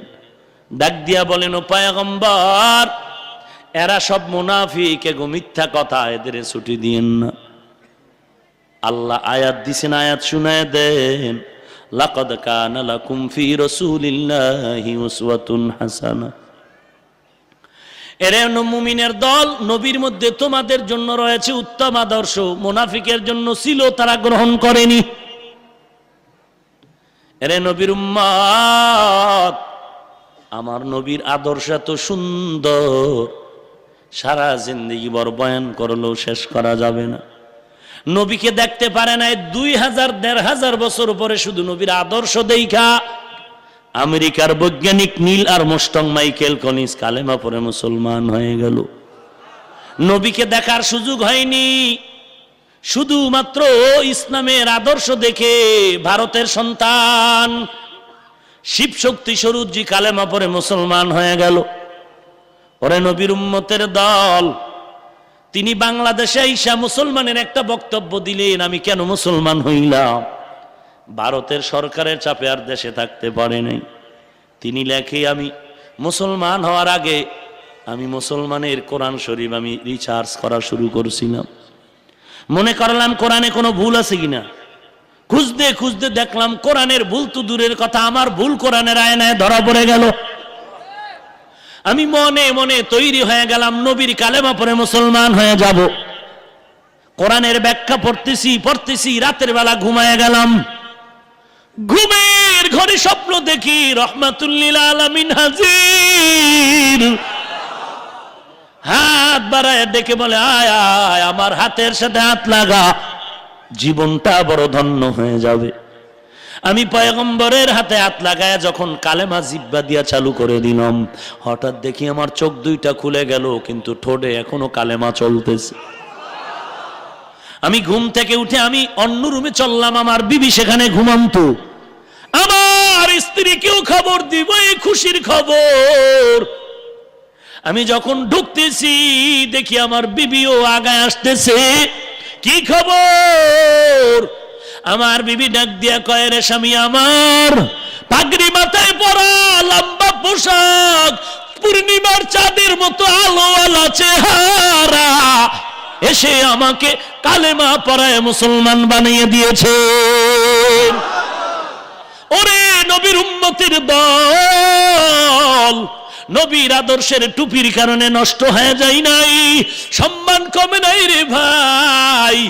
দুনিয়ার এক নম্বরের ধনী লোকের খবর নাও, আল্লাহর কোরআন দেখে বলছি, টুপিওয়ালা নবীর আদর্শওয়ালাদের মতো ওই ধনী ব্যক্তি শান্তিতে নাই। সম্মান দেয়ার মালিক কে? ওরে মুমিন, আমি বলি না তুমি চাকরি ছেড়ে মাদ্রাসায় ঢুকো, একবারও বলি না। স্কুল ছাড়ো, কলেজ ছাড়ো, তাও বলি না। স্কুলে পড়ো, কলেজে পড়ো, ভার্সিটিতে পড়ো, চাকরি করো, ব্যবসা করো, কোনো বাধা নাই। তবে তোমার কাছে আমার বিনয়ের অনুরোধ হলো, নবীর আদর্শের মালাটা গলায় লাগায় দাও। গত 4-5 দিন আগে আমি ঢাকা খিলগাঁও তালতলা স্থানে বয়ান করতেছিলাম। বয়ানের আগে এক ভদ্রলোক আমার কাছে গিয়ে মুসাফা করে কান্না করে, লম্বা লম্বা একটু দাড়ি, বলে হুজুর মাথায় হাত দিয়া দোয়া করেন। কি করেন ভাইজান? বলে হুজুর আমি পুলিশের ঊর্ধ্বতন একটা চাকরি করি, দাড়িটা রাখছি আপনার বয়ান শুনে, খুঁজি কোথায় আপনারে পাই। আজ আমি শুনলাম আপনি এখানে আসবেন, বহু সময় এখানে অপেক্ষা করি। হুজুর আল্লাহর শুকর আদায় করি, মাথায় হাত দিয়া দোয়া করে দেন, আল্লাহ হেদায়েতের পথে দান আনছেন, আমি যেন এই পথেই থাকতে পারি, যেন গোমরা হয়ে না যায়। হেদায়েতের মালিক কে? আরো জোরে বলেন। এরে যুবক, পা দুটো আগায় দে, আমি তোর পায়ে হাত রেখে বলছি। যদি কেউ বলো না আরে হুজুর তুমি নিচে না ইমা, আমার পাও ধরো, বল আমি নিচে না ইমা, তোর পায়ে হাত দিয়া বলছি, তোর চির বন্ধু হয়ে বলছি, রে বাবা আজকে তুই কোরআন শরীফ ছেড়ে দিয়েছ। নবী বলেন দুইটা জিনিস রেখে যাই, ধরে রাখ, কোরআন আর নবীর সুন্নাহ। আজ মুসলমান যুবক কোরআনের আওয়াজও নাই, রসুলের সুন্নতের আমলের খবর নাই। এর যুবক আজ তুই অল টাইম মোবাইল নিয়ে ব্যস্ত, মোবাইল মোবাইল, রাত্র 3টা বাজে তুই ঘুমাও না, মোবাইল নিয়ে ব্যস্ত হয়ে গেলি, তোর কোনো খবর নাই। এই মোবাইল নামের গজবে তোর চোখের পাওয়ার নিয়ে গেল, তোর খবর নাই। এই মোবাইল নামের গজবে তোর কিডনি নষ্ট করে ফেললো, তোর খবর নাই। এই মোবাইল নামের গজবে তোর হাত নষ্ট করে ফেললো, তোর খবর নাই। এই মোবাইল নামের গজবে তোর ব্রেন নষ্ট করতেছে, তোর খবর নাই। এই মোবাইল নামের গজবে তোর চেহারার নূর নষ্ট করে ফেলতেছে, খবর নাই। এই মোবাইল নামের গজবে তোর যৌবনকে নষ্ট করে ফেলতেছে, খবর নাই। একদিন টের পাবি, আফসোস করেও লাভ হবে না। মনে করছো আমি দুশ্মন? আল্লাহর কসম, পৃথিবীতে এই টুপিওয়ালা যদি দুশ্মন ভাবিস না, 1 নম্বরের বন্ধু আমরা টুপিওয়ালারা। কসম করে বলি, উপকার করতে যদি নাও পারি, রক্ত দিয়া হলেও তোদের ক্ষতি কোনোদিন করব না। কিন্তু তুই যেই বন্ধু নিয়া মদের আড্ডায় যাও, টাস খেলো, লুড্ডু খেলো, ক্যারাম বোর্ড খেলো, তুই যেই বন্ধু নিয়া পার্কে পার্কে ঘুরো, এগুলো তোর বন্ধু না, বন্ধু না, এগুলো তোর স্বার্থান্বেষী দুশ্মন, গলায় ছুরি দেওয়ার অপেক্ষায় আছে। এই প্রমাণ বাংলাদেশে হয়নি? 10 দিন খাওয়াইছো খুশি, একদিন মনে কষ্ট দিছো, তোরে জবাই করে লাশ নদীত। এরা তোর বন্ধু না। পায়ে হাত রেখে বলছি, রে বাবা রাগ করিস না। আমি বলি নাই তুই স্কুল ছেড়ে দে, না, স্কুলে থাক, কলেজে থাক, ভার্সিটিতে থাক, তোর মতো যুবক দাড়িওয়ালা নামাজি ওখানে নাই? অভাব নাই রে বাবা, তুমি কেন পারবা না? আমার মন বলে আল্লাহ বুঝি তোমার উপরে বেজার হয়ে গেল। তওবা করে নাও, তওবা না করলে পোড়া কপাল আর জোড়া লাগবে না। এরে নবীর উম্মতের দল, কত আর শুনাইব ঘটনা। আল্লাহর নবীর সাহাবী এত জান্নাতের টিকিট পেও আল্লাহর নবীর আদর্শ ছাড়ে নাই, কান্না কোনো বন্ধ নাই রে মুমিন। সাহাবায়ে কেরামের ইতিহাস, ওমরের ইতিহাস শুধু কান্নার ইতিহাস।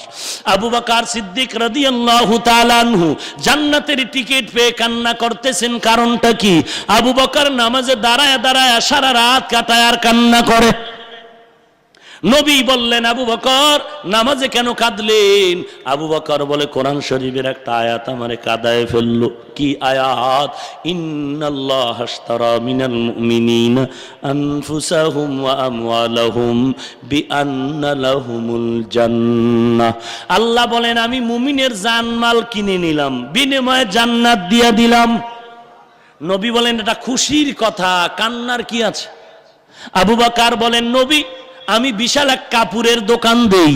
আজকে সকালবেলা এক মহিলা আমার দোকানে এসে বললেন, আবু বকর বহুদিন আগে দোকান থেকে কাপড় নিয়েছি, কাপড়টা ফিরায় নাও, আমার টাকাগুলো ফিরায় দাও। আমি বললাম, ফিরায় তো দিলাম, তবে কেন? মহিলা বলে, আবু বকর তোমার দোকানের কাপড় আমার পছন্দ হয় নাই। এ কথা বলার কারণে আমি চিন্তায় পড়ে গেলাম। নামাজে যখন আয়াত পড়লাম আমার স্মরণ হয়ে গেল, হাসরের ময়দানে তো আপন কেউ নাই, সমস্ত নবীরা নাফসি নাফসি বলে কাঁদবেন। সূর্যের তাপে মাথার মগজগুলো টকবক করে ফুটবে,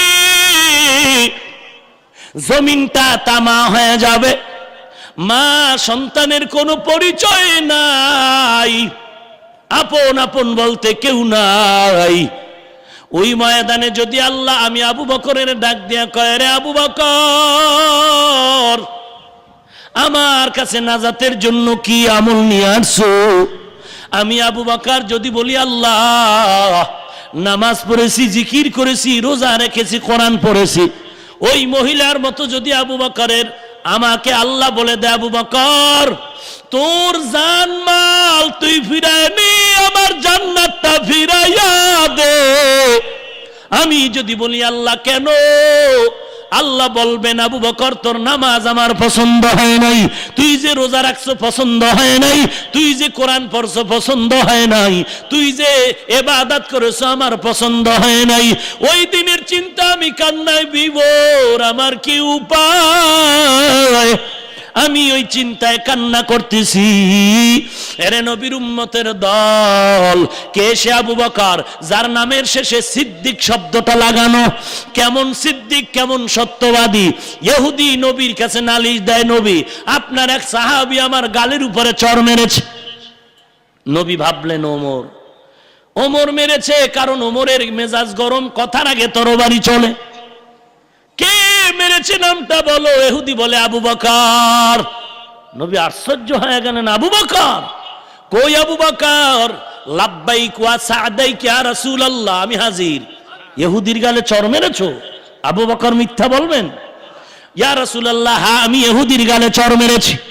কেন কেন? ইয়া রাসূলুল্লাহ ইহুদি আমার আল্লাহরে গালি দিয়েছে। ইহুদি কত বড় বেঈমান, কত বড় কুকুর, নবীর সামনে কসম করে বলে, নবী আমি আল্লাহরে কোনোদিন গালি দেই নাই। আজীব ব্যাপার হয়ে গেল। নবী বললেন, ও আবু বকর, ইহুদি তো কসম খাইলো আপনার আল্লাহর গালি দেয় নাই, আপনি এখন সাক্ষী পেশ করেন। আবু বকর বলেন, আমার সাক্ষী নাই। নবী বললেন, আবু বকর জাহিরি ফয়সালা তো আমার দিতে হবে, সাক্ষী দিতে না পারলে আপনি দোষী সাব্যস্ত হয়ে গেল। নবী ইশারা করে বলে, রে ইহুদি তুমি দেরি না করে হাতটা বাড়ায়া আবু বকরের গালে আর একটা চড় লাগায়া দাও। ইহুদি বেঈমান সুযোগ পেয়ে গেল, আবু বকরের চড় দিবে। নবী ইহুদির অর্ডার দিয়া চিন্তায় পড়ে গেলেন। নবীও তো বুঝতে পেরেছেন আবু বকর কোনো মিথ্যা বলতে পারে না, কিন্তু সাক্ষী নাই। আজ ইহুদি আমার আবু বকরের গালে চড় মারবে, আমি নবী তো সহ্য করে নিতে পারবো না। নবী চিন্তায় বিভোর হয়ে গেলেন। আমার আল্লাহ তো নবীকে টেনশনে রাখবেন না। জিব্রাইল আমিন হাজির হয়ে গেল, ডাক দিয়ে বলেন, ও পয়গম্বর কিসের টেনশন? আবু বকরের নিয়ে সাক্ষী নাই? বলে, হ্যাঁ। আল্লাহর নবীকে জিব্রাইল বলেন, নবীজি আল্লাহ অর্ডার করেছেন আবু বকরের কথায় কোনো মিথ্যা নাই। যদি আপনি সাক্ষী খুঁজতে চান, আবু বকরের সততার সাক্ষী আমার আল্লাহ নিজে। কে সে আবু বকর? নামাজে দাঁড়ায় কান্না করেন, আমার কি উপায়, কি উপায়? কবরের চিন্তায় বিভোর। এরে নবীর উম্মতের দল, তুমি আমি যে নামাজ পড়ি, রোজা রাখি, তেলাওয়াত করি, বয়ান করি, তসবিহ টানি, জিকির করি, কোন এক আল্লাহর বান্দা বুকে হাত দিয়া একটু বলতে পারবেন আল্লাহর মহব্বতে আপনার জীবনের সব আমল একটু হলেও কবুল হয়েছে? গ্যারান্টি? কথা কন না কেন? গ্যারান্টি হয় নাই, কবুলিয়তের কোনো গ্যারান্টি নাই। এতে আবার কেন অহংকারী করেন? কবুল হয় নাই নিজে জানেন, তারপরে এত ভাবসাব কেন? ও হাজী সাহেব, আমি মাঝে মাঝে বলি আমি হাফিজুর রহমান, কিয়ামতের ময়দানে যদি আল্লাহর আসামির কাঠগড়ায় ধরা খাই, আপনাদের কোনো টেনশন নেই, আপনাদের কাছে কোনো জবাব চাওয়া হবে না। তবে লিখে রাখেন, আল্লাহ না করুন হাসরের ময়দানে আপনার ছেলেটা যদি বিপদে পড়ে যায়, আপনার মেয়েটা যদি বিপদে পড়ে, আপনার স্ত্রী যদি বিপদে পড়ে, আল্লাহর কসম করে বলছি, আপনি 13-12 যদি মক্কায় হজ করেন, 30 বছর তাবলীগ করেন, 20 বছর পীরের দরবারে গিয়া জিকির করেন, খোদার কসম ছেলে মেয়ে স্ত্রীর অপরাধের কারণে আসামির কাঠগড়ায় দাঁড়ায়া জবাব না দেওয়া পর্যন্ত কপালে জান্নাত আসবে না। এরে যুবক, কয়দিন আর যৌবনের বাহাদুরি করবি? ডানে চোখ দুটো বন্ধ করে তাকায় দেখ, তোর জীবনের খেলার অনেক সাথীরা কবরে চলে গেল।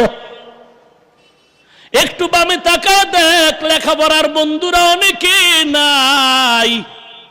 গত কয়েকদিন আগে টেকনাফ রোহিঙ্গাদেরকে তেরান দিয়া 6টা যুবক সিলেটে যাচ্ছে, হায়েস গাড়ি নিয়ে যাচ্ছে, রাতের বেলা নরসিংদী রোড পেরিয়ে যাবে, হঠাৎ এমন এক অ্যাক্সিডেন্ট হয়ে গেল, গাড়ির ছাদ নিয়ে গেল, মাথারও কোনো অস্তিত্ব নাই। সিলেটের জমিনে একই কাতারে 6 যুবকের লাশ, জানাজার ময়দানে শোকের ছায়া। এরে যুবক, কয়দিন আর যৌবনের বাহাদুরি করবা? এমন কোনো দিন নেই যুবকের লাশের খবর নাই। আমার নবীর আদর্শের মালাটা গলায় লাগাও। আমার নবী কেমন মায়ার নবী, আর কেমন আশেক সাহাবায়ে কেরামদের আল্লাহ বানায় গেলেন। নবীর এক আশেক খেজুর বাগানে পানি দেয়, হঠাৎ করে কানে আওয়াজ আসলো উহুদের ময়দানে নবী নাই। আল্লাহর নবীর আশেক বালতি ফালাইয়া আসমানের দিকে তাকায় বলেন, আল্লাহ, এই চক্ষু দুটো রিজার্ভ করে রেখেছি নবীকে দেখার জন্য, আমার নবী যেহেতু নাই, আমার চক্ষু রেখে আমি লাভ নাই, তুমি আমারে অন্ধ বানায় দাও। নবীরে দেখতে না পারলে এই চোখ দিয়ে আর কাউকে দেখতে চাই না, সাথে সাথে অন্ধ হয়ে গেল। এরে নবীর আশেক, আমার নবীর আদর্শের মতো আর ভালো আদর্শ নাই। ভালো সন্তান দুনিয়ায় রেখে যাও, দুনিয়া কিছুই না রে বাবা। অন্ধকার কবর বড় কঠিন, ওই কবরের চিন্তা একটু অন্তরে ঢুকাও। গুনাহগারের জন্য আল্লাহ জাহান্নাম বানায় রাখছেন, নেককার ব্যক্তির জন্য জান্নাত। অতএব গুনাহ ছাড়ো, গুনাহ তো করেই ফেলেছি, তওবা করো, আল্লাহর কাছে চোখের পানি ছেড়ে কান্না করো, মালিক তুমি ছাড়া আমার কেউ নাই। একটু তাকায় দেখলাম ওই বাঁশ বাগানে আমার বাবারে রেখে আসবে, আমাকেও রেখে আসবে। এমন এক বাঁশ বাগান, দিনের বেলাও যাইতে ওখানে বড় ভয়। কেন? ওখানে তো সাপের গর্ত। ওই কবরের মধ্যে আপন কেউ নাই, কেউ নাই। কোথায় আমার বাবা গেল, কোথায় মা, কোথায় দাদা, কোথায় দাদি চলে গেল? একদিন তোমার আমার লাশও ওখানে চলে যাবে রে ভাই। মরণের আগে তওবা করে নাও, আর নামাজ ছাড়বো না, দাড়ি কাটবো না, বেপরদায় চলবো না, সহিভাবে কোরআন পড়বো, মা বাবার খেদমত করবো। এরে নবীর উম্মতের দল, আমার নবী সারা রাত নামাজ পড়ে কান্নায় বিভোর, পা দুটো ফুলে গেল। ওরে নবীর উম্মত, আমার নবী কাঁদেন আর বলেন, অল্প বয়সে আমি নবীর কালো চুলগুলো সাদা হয়ে গেল কবরের চিন্তায়। ওরে নবীর উম্মত, মরণের চিন্তা তোমার অন্তরে নাই। বালিশে যখন মাথা লাগায় বাতিটা নিভায় ঘুমাও। মনের একটু প্রশ্ন করো, কত মানুষ ঘুমের ঘরেও মারা যায়। আমি যে ঘুমাইতেছি আর যদি উঠতে না পারি। ওরে নবীর উম্মতের দল, কোরআনওয়ালা সন্তান ঘরে রেখে যাও। এরে মর্দার আরানের মা, আমিও মায়ের সন্তান, আমার মাও মা, তুমিও একজন মা। আমার বাবা একজন বাবা, তুমিও সন্তানের বাবা। আজকে কত দূর থেকে কোরআনের কথা শুনতে আসছো গো মা, মনটা কি চায় না তুমি একজন কোরআনওয়ালার মা হয়ে যাও? জীবনটা বড় ধন্য হয়ে যাবে। অন্ধকার কবরে সন্তান তোমার জন্য দোয়া করবে। ও পর্দার অন্তরালের মা, কত মানুষ এসে আমাকে কাছে দোয়া চায়, কান্না করে। 10 বছর বিয়া হয়ে গেল, কোনো সন্তানের খবরও নেই। কি করবা? বলে সন্তান যদি পাইতাম আমি কোরআনের হাফেজ বানায় যেতাম। এরে নবীর উম্মতের দল, আল্লাহর কালামওয়ালা সন্তান ঘরে রেখে যাও, নিজে কোরআন পড়ো, সন্তানের কোরআন পড়াও, আর আল্লাহর দরবারে চোখের পানি ছেড়ে তওবা করো। মালিক, মৃত্যু একদিন হবে, তবে গুনাহ নিয়ে কবরে যেতে চাই না, কারণ ওই কবরের আযাব সহ্য করা যাবে